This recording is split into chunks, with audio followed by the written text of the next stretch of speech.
KR 경영 시스템 인증센터 김미금이라고 합니다.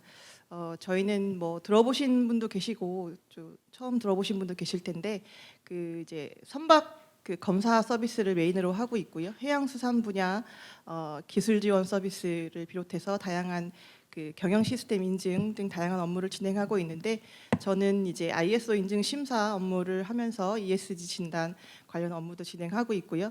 작년에 이어서 올해 2차 이제 해양수산 R&D 참여하시는 기업들 대상으로 ESG 진단 업무를 진행하고 있고, 관련해서 이제 요 내용으로 오늘 이제 발표를 하게 할 텐데요. 오늘 발표 내용은 세 꼭지로 이제 되어 있습니다. 우선 이제 ESG가 무엇인가에 대해서 간단히 설명을 드릴 거고요. 그러면 이제 중소기업 입장에서 중소중견기업 입장에서 어떻게 ESG 경영을 준비할 것인지, 그리고 ESG 경영의 첫걸음이라고 할 수 있는 수준 진단, 그리고 방금 전에 이제 권호준 실장님이 말씀해 주셨던 진행하시는 킴스에서 진행하시는 아울러 R&D, 전년도에 저희가 이제 세 개 기업에 대해서 진단 서비스를 이제 해드린 바 있는데, 그 관련해서 간단하게 설명을 드리고 발표를 마치도록 하겠습니다.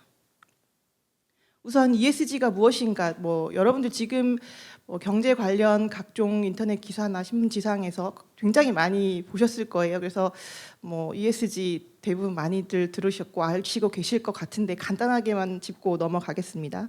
이제 기업의 중장기 가치에 직간접적으로 영향을 미치는 환경, 사회, 거버넌스 측면의 비재무적 요소라고 할 수 있는데요.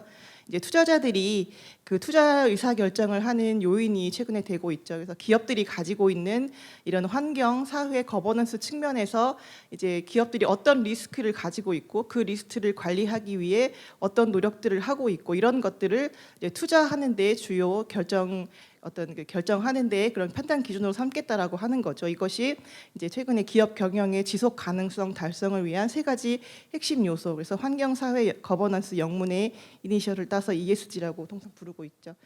보통 보면 이제 CSR이라고 하는 걸 들어보셨을 텐데요. CSR하고 ESG 좀 개념을 약간 혼동하시는 분들이 간혹 계시더라고요. 그래서 CSR은 이제 간단하게 좀 짚고 넘어가자면, CSR은 기업의 사회적 책임, 소비자나 사회 관점에서 기업의 사회적 책임을 강조하는 거고요. 어떤 기업이 예를 들면 외부 이미지 향상을 위해서 어떤 자연 보호 활동을 한다든지 기부 활동을 한다든지 어떤 선행 활동을 통해서 기업의 긍정적인 이미지를 가지고 오기 위해서 하는 그런 활동들인데, 기업이 주체가 되고 기업의 활동에 초점이 맞추어져 있다라고 한다면, ESG 같은 경우에는 어떤 투자자 관점에서 이제 기업에게 어떤 그런 구체적이고 정량적인 성과를 요구하는 그런 것들이 되겠고요.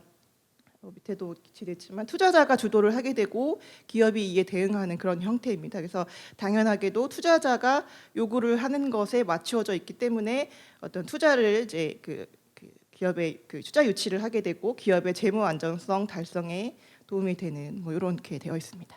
ESG 개념의 진화와 관련돼서 연도별로 중요한 어떤 이벤트들을 좀 쭉 나열해봤는데요. 다른 것들은 좀 읽어보시면 될 것 같고, 그래서 2006년도에 이제 유엔이 제정한 사회적 책임 투자 원칙에 ESG라는 것이 반영되면서 이제 이것이 이제 ESG의 사실상 출발점이라고 이제 알려져 있고요. 그 다음에 이제 ESG가 확산하게 된 기폭제가 된 것이 2022년, 많이들 이제 혹시 기사에서 보셨을 텐데 글로벌 자산 운용사인 블랙록의 CEO 레리 핑크가 이제 기업들에게 서한을 보냈는데, 거기서 이제 ESG를 언급하면서 ESG가 확산하게 된 어떤 기폭제 역할을 했습니다. 실 사례를 보고 이제 간단하게 말씀을 드릴게요.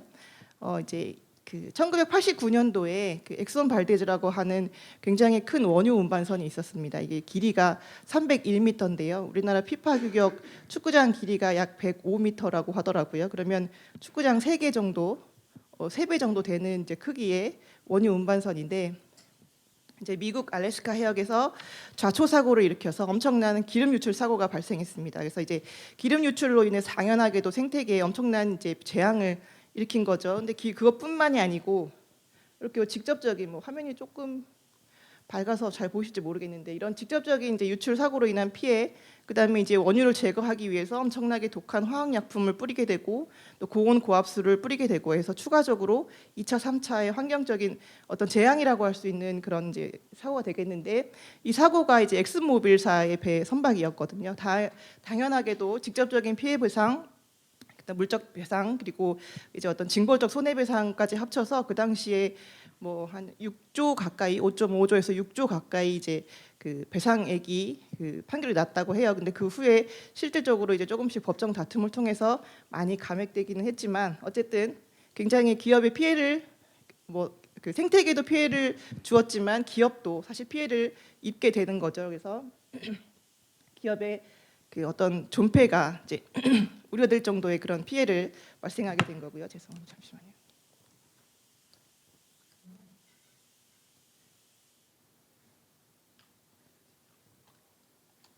네, 그래서 회사에도 막대한 피해를 끼쳤고 당연히 투자자들에게도 손해가 이제 많이 발생을 했겠죠. 이제 이런 사고가 발생을 했고 또 이어서 이제 노동 인권 문제에 관련해서 나이키 사례를 들 수가 있는데 1992년도에 나이키 인도네시아 공장에서 열악한 여성 임금 수준이 공개되면서 이제 사회적으로 파장이 일었는데 사실 이제 이때는 그 나이키에서 크게 이제 뭐 다들 글로벌 기업들이 제3세계의 공장을 설립하고 다들 이런 거 아니야? 우리만 이런 거 아닌데 뭐 그러니까 이렇게 대수롭지 않게 대응을 했던 것 같아요. 이제 그래서 어떻게 넘어갔는데 96년도에 파키스탄의 이 사진 한 장이 이제 공개가 되면서 사회적으로 큰 이제 그 반향을 일으켰죠. 1990년대 그 아동 노동에 대한 사진이 공개된 것인데 뭐 이런 열악한 환경에서 어린 아동들이 그 임금을 착취당하고 있다, 노동을 착취당하고 있다라고 하는 기사가 났던 거죠. 그래서 이때도 사실 처음에는 나이키에서 크게 대응하지 않고 조금 있으면 넘어가리라 뭐 이렇게 대응을 했던 것 같아요. 근데 그 다음 해에 전 세계적인 불매 운동이 일었고 이제 주가도 폭락하고 영업 이익이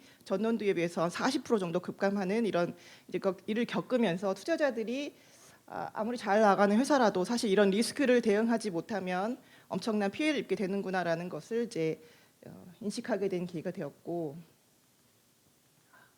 이제 아까 말씀드렸다시피 블랙록이라고 하는 자산 운용사가 있는데요. 이제 그 운용 자산이 7.8조 달러에 이른다고 합니다. 세계적인 뭐 9천조 상상할 수 없는 금액이죠. 국내에 이제 삼성전자를 비롯한 국내 8개 기업의 주식의 5% 이상을 보유하고 지분 가치도 국내에만 약 25 정도 된다고 하는데요. 이제 레리 핑크가 서한을 보냈는데 원래 매년 서한을 보낸다고 합니다. 근데 2022년도에는 특히 이제 ESG를 언급하면서 지속 가능성을 새로운 투자 기준으로 삼겠다. 그리고 지속 가능 보고서를 제공하지 않는 경영진에 반대하는 투표를 하겠다라고 이제 천명을 하면서 기업들이 이제 ESG를 하지 않으면 안 되겠구나라고 하는 인식이 널리 확산되게 된 그런 계기가 되었습니다. 네, 이런 이제 움직임뿐만이 아니고 전 세계적으로 ESG의 어떤 규제가 지금 도입되고 강화되고 있는 추세에 있고요. 그 ESG 공식 기준이 수립되고 있고 제도화 의무화되고 있고 뭐 디테일한 것들은 나중에 뭐 자료가 혹시 있으신 것 같은데 읽어보시면 될 것 같고요. 그 텍소노미가 확장되고 있고 사실 공급망 실사 규제 이후에 공급망 실사도 지금 이제 시행이 될 예정이 있고 되고 있고 뭐 이제 이 연도별로 정리한 걸 보시면 이제 유럽과 미국, 한국, 중국의 연도별로 어떻게 규제가 지금 규제화가 되고 있는지를 연도별로 정리한 자료인데 국내 것만 보시더라도 사실 이제 2025년도에 그 25조 원 이상의 기업에 대한 그 지속 가능 보고서가 의무화됐었는데 얼마 전에 조금 연기가 되었죠. 이제 26년 이후로 연기한다고 정부의 공식 발표가 있었는데 어쨌든 이제 연기된다 하더라도 준비하지 않으면 안 되는 그런 상황이 되고 있다라는 것을 보여주는 뭐 슬라이드라고 보시면 될 것 같습니다. 이제 지금부터 몇 개의 슬라이드는 사실 이제 국내 그 신문에 실린 그 ESG 관련 주요 뉴스들인데요. 그 뭐 내용들은 읽어보시면 될 것 같고 제목만 좀 훑어보고 가겠습니다. 첫 번째로 이제 ESG 우수 기업에 금융 혜택을 제공하겠다라고 하는 기사가 첫 번째로 있고요. 그 다음에 이제 대기업의 어떤 이제 ESG를 잘하기 위해서는 자기들만 잘하면 되는 것이 아니구나. 협력사도 관리하지 않으면 협력사의 리스크가 곧 자기들 대기업의 리스크로 돌아오는구나라는 것을 이제 인식하고 협력사에 대한 ESG 평가도 요구하고 있다. 지원 사업도 하고 있고 평가도 요구하고 있다라는 그런 기사가 되겠고요. 그다음에 이제 공공조달 국가의 어떤 공공기관들이 공공조달을 할 때 이제 그 평가 기준의 ESG 성과도 반영하겠다라고 하는 이런 기사들도 난 바가 있습니다. 요거는 이제 ESG 경영이 그럼 왜 필요한지 앞서 말씀드렸던 것들을 좀 정리한 내용이라고 보시면 될 것 같은데요. 소비자 및 고객 인식이 변화하고 있다라는 겁니다. 지금 예전에는 뭐 값싸고 좋은 물건 뭐 이런 것들을 찾는 것이 이제 그 기본이었다라 한다면 지금 점점 시간이 지날수록 이제 ESG 경영 활동이 우수한 기업 그리고 제품에 대한 그런 고객 선호도가 증가하고 있다. 그리고 그 고객사의 공급망 대상 ESG 요구가 증가하고 있다라고 하는 부분이고요. 또 공공기관의 ESG 요구가 이제 강화되고 있다. 환경, 특히 환경 규제 강화되고 있고 인권, 안전 부분 관련해서도 중처법이 시행되는 등 점점 더 강화된 규정들이 나오고 있지 않습니까? 그리고 경영 투명성을 요구하고 있다. 강화된 ESG 관련 공시 요구사항이 강화되고 있고, 그다음에 이제 투자자들이 특히 ESG를 요구하고 있다라는 거죠. 투자자들의 ESG 요구는 예를 들면 뭐 ESG 성과를 대출 정책에 반영하겠다라고 하면 준비를 하고 있지 않는 기업들에게는 리스트로 작용을 할 수가 있는데, 빨리 그 ESG 경영을 도입을 해가지고 남들보다 좀 앞서 나가는 기업들의 입장에서는 이제 기회가 될 수 있는 거죠. ESG 우수 경영 활동에 대한 금융 혜택을 확대한다라고 하는 거는 기회로 작용할 수 있는 부분도 있을 수 있다. 사실 이런 부분은 이제 왜 ESG 경영을 해야 되는지 원인적인 측면에서 그 본 내용이라고 한다면 이제 이거는 이제 기대 효과, ESG 경영을 도입함으로써 기업에 어떤 효과를 기대할 수 있는가라는 부분인데요. 우선 고객 신뢰가 성장할 수 있다는 부분이죠. ESG 잘하는 기업에 대해서 고객들이 더 높은 신뢰도를 가지고 고객 어떤 제품을 선호하는 그런 아까 인식 변화도 말씀드렸다시피 그런 부분이 있을 수 있고요. 그다음에 이제 그 ESG 경영을 도입해서 실행함으로 인해서 환경 관련, 노동 인권 관련 규정이나 어떤 규제에 대응할 수 있고 리스크를 줄일 수 있다라는 부분. 그리고 이제 에너지 절감이나 폐기물을 저감하고 그다음에 재고 관리 최적화 등을 통해서 운영 우수성을 확보할 수 있다. 이런 부분을 통해서 기업 경쟁력과 가치 증대를 기대할 수 있다라는 부분이 이제 기대 효과가 되겠습니다. 요거는 사실 이제 읽어보시면 될 것 같은데요. 요새 하도 ESG 하니까 사실 반대하는 어떤 그 이야기들도 좀 나오고 있는 것 같아요. 요거는 그냥 잠깐 보시면 될 것 같습니다. 근데 이제 ESG가 사실 이제 가장 그 반대하는 입장에서는 정량적인 어떤 그런 객관적인 평가가 아니고 너무 정성적인 거다 이거죠. 평가 기관에 따라서 평가 결과가 달라질 수 있고 평가 기준도 아직 어떤 표준화가 되어 있지 않은 상태에서 어떤 기관에 따라서 등급이 들쑥날쑥하고 이런 부분들을 어떻게 할 것이냐, 믿지 못하겠다라고 하는 것들, 이제 그런 의견들로 인해서 이제 안티 ESG라고 하는 이제 의견들이 지금 나오고 있는 상황입니다. 그런 것들을 투자에 반영해서는 안 되고, 사실 이제 코비드 팬데믹이나 이제 그 뭐 러시아 우크라이나 전쟁 등과 같은 그런 경제적인 그런 불확실성으로 인해서 기업하기가 너무 힘든 상황에 ESG까지 기업에서 어떻게 하느냐라고 해서 이제 반대 의견들이 나오는 건데, 이런 의견들이 이제 조금씩 나옴에도 불구하고 그럼에도 불구하고 ESG는 이제 거스를 수 없는 흐름이다라는 것이 많은 경제학자들 그리고 전문가들의 의견이다라는 부분 짚고 넘어가겠습니다. 자, 그럼 ESG 경영 어떻게 할 것인가라고 하는 부분일 텐데요. 이거는 이제 중소벤처기업진흥공단에서 설문조사를 한 결과입니다. 이게 2021년이라 조금 상황이 바뀌었을 수도 있을 것 같은데, ESG 경영 준비 필요성에 공감하십니까? 58% 기업이 공감한다라고 응답을 하셨고요. 그다음에 이제 준비가 되었습니까라고 하는 데는 26%만 이제 기업 준비가 되었다. 전담 조직이 있습니까? 근데 76%는 전담 조직이 없다라고, 준비 상황이 굉장히 이제 미흡한 것을 보여주는 것이 되겠고요. 그다음에 그러면 이제 주로 애로사항이 무엇이냐, 이제 ESG 경영을 하는데 애로사항이 무엇이고 정부에서 어떤 걸 도와줬으면 좋겠느냐라고 질문을 했더니 이제 역시 비용적인 문제가 가장 큰 문제로 이제 그 답이 37%가 비용 부담, 그리고 53%의 기업들이 정책 자금을 좀 지원해 줬으면 좋겠다라고 하는 의견이 나왔다고 하더라고요. 그래서 사실 ESG 이제 내일부터 말씀드릴 게 경영 실행 전략 4단계 부분인데, ESG 경영을 도입하기 위해서는 비용이 수반됩니다. 사실 뭐 상식적으로 환경 문제를 개선하기 위해서 이전에 어떤 디젤 어떤 뭐 기관이나 예를 들면 뭐 다른 그 예전에 설비를 썼다 하면 환경 성과를 높이기 위해서는 좀 더 고효율 혹은 디젤을 뭐 LNG 연료로 바꾸거나, 제조업 입장에서는 뭐 전력으로 바꾸거나 하는 설비에 대한 어떤 투자들이 필요한 부분이고, 인권이나 노동자 인권이나 안전 문제를 해결하기 위해서라도, 리스크를 줄이기 위해서라도 또 안전 장비를 보강하거나 여러 가지 이제 전담 조직을 둔다든지 하는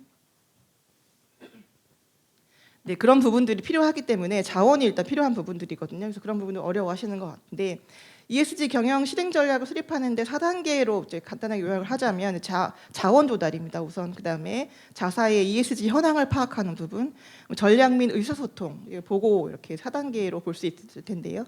자원 조달에서 사실 자사에 지금 ESG를 하려고 하는데 우리 이해관계자들이 우리 회사에 요구하는 항목들이 어떤 것들이 있는지 뭐 이런 것들의 의견을 수집해야 되고, 그다음에 경쟁업체나 동종업체들은 어떻게 지금 어떤 상황에 있고 어떻게 하고 있는지 뭐 이런 것들에 대한 자료 수집 이런 것도 필요할 거고, 그다음에 이런 것들이 이제 현황이 파악되고 나면 내부적으로 전략과 목표를 수립해서 그 전략과 목표를 수립해서 추진해 나가기 위해서는 구성원들이 노력을 해야 되거든요. 그래서 의사소통을 충분히 하고 이런 것들이 이제 어떤 성과들을 모아서 지금까지 했던 이런 전략과 목표에 따른 그런 성과들을 모아서 마지막으로 최종적으로 보고서를 작성하는 이런 4단계의 전략이 좀 필요할 것 같습니다. 이거는 이제 그 중소기업 추진 전략이라 해가지고 자료에서 발췌한 내용인데요.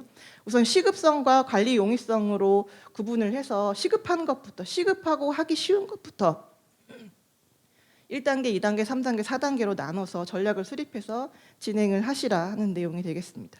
오늘 이제 아까 말씀드렸던 시급하고 하기 쉬운 것, 뭐 고용 관행이라든지 관행을 바꾼다든지, 그다음에 투명 경영, 뭐 반부패 준법 경영, 환경 경영 체계를 수립하고 관리하기 쉬운 시급한 것부터 먼저 하시고, 그다음에 2단계의 것들, 그다음에 3단계, 4단계에 걸쳐서 이렇게 관리 방향을 잡고 진행을 하시라는 부분인데요.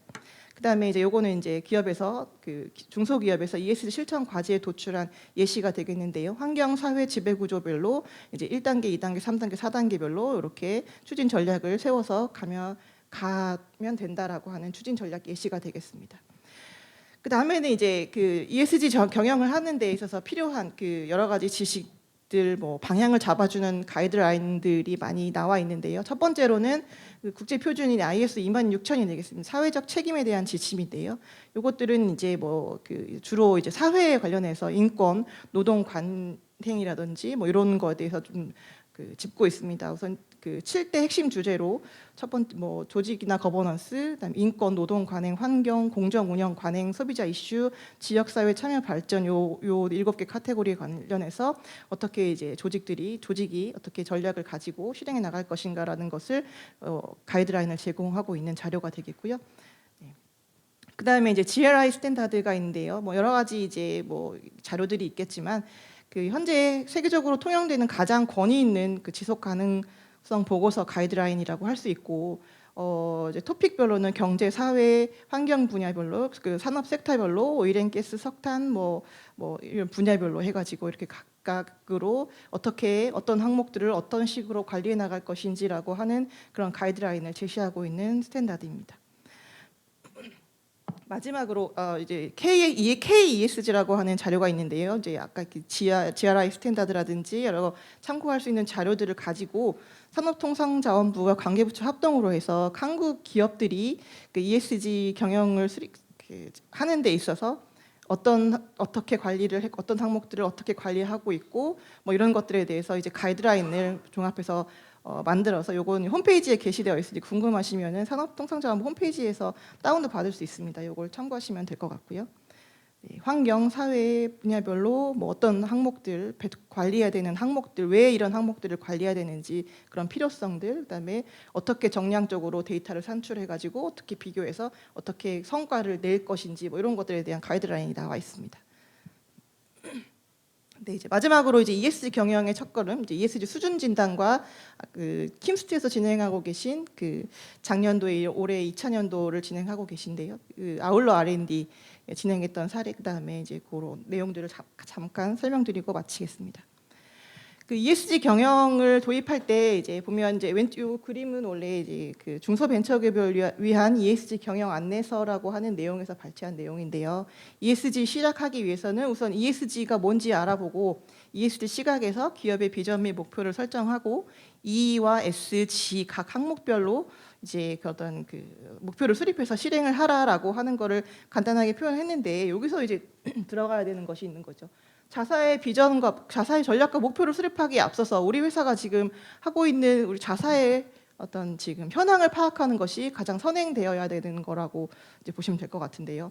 실제 우리 뭐 ESG 수준이 우리 회사가 사실 100일 수도 있는데 목표를 뭐 90으로 설정한다든지 그러면 이제 안 되는 거고, 사실 50인데 아니면 제로인데 지금 제로, 현재 상황 제로인데 내년도 목표를 당장 100으로 가져가겠다, 이런 거는 사실 목표로서 있을 수 없는 거잖아요. 그래서 지금 현황, 자사의 현황을 정확하게 판단하는 것이 ESG를 시작하는 첫걸음이다라고 말씀드릴 수 있겠습니다. 그래서 ESG 경영의 첫걸음이고 효과적으로 시작하고 구현하기 위한 핵심 요소이고, 이제 자사 수준 진단의 기능을 세 가지로 간단하게 요약해서 말씀드리자면, ESG 자사의 수준을 파악할 수, 당연하게 수준을 파악할 수 있는 거죠.